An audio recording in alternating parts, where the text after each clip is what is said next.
Sampurasun para mitra, kalintang bingahna tiasa patepang deui dina acara Pani Ismanah di kanal YouTube YKB Bahasa Sunda. Lenyepaneun urang dinten ieu dicuta tina buku renungan wasiat anu dijudulan Akal Nu Kawates dumasar kitab Jabur pasal 44.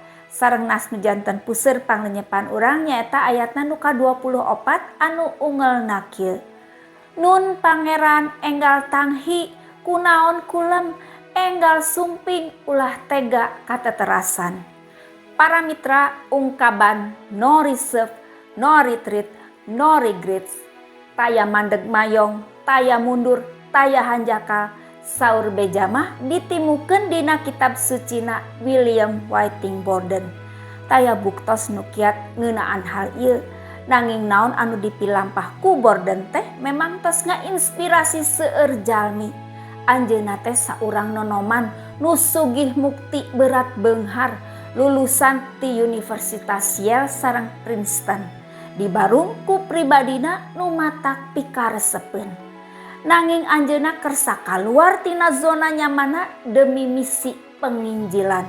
Malihan mah anjeunna nataharkeun diri hade pisan ku usaha diajar bahasa Arab di Kairo.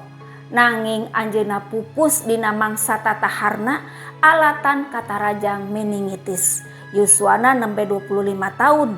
Dina tutunggulna diserat teu tiasa dibayangkeun hirup nu kapisah ti iman ka Kristus. Para mitra, kahirupan Borden panginten janten patarosan urang.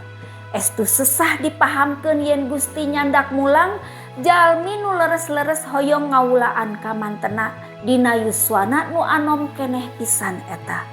Nu ngagurit Jabur oge bergumul anjeunna nu ngaraos tos satia ka Gusti kalah kaasa dikantunkeun ku Gusti. Gusti seolah-olah ngantep kana kasangsaraan nu dialaman ku bangsana. Gusti seolah-olah teu deui masihan panyalindungan ka bangsana.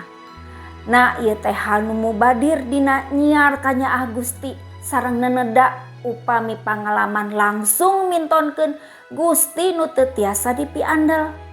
Nanging dipalebah dinya pisan urang justru ningali yen neneda teh saleresna akaran dina sahiji iman nu langkung jero pisan dibandingkeun akal.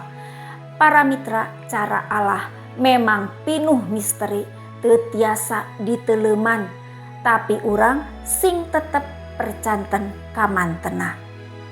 Para mitra, rupina sakitu anu kapihatur panglenyepan dinten ieu, pamugi tiasa janten berkah kanggo urang sadayana. Urang tepang deui dina episode salajengna. Ulah hilap, subscribe, like, sareng bagikeun ka nu sanes. Cag heula.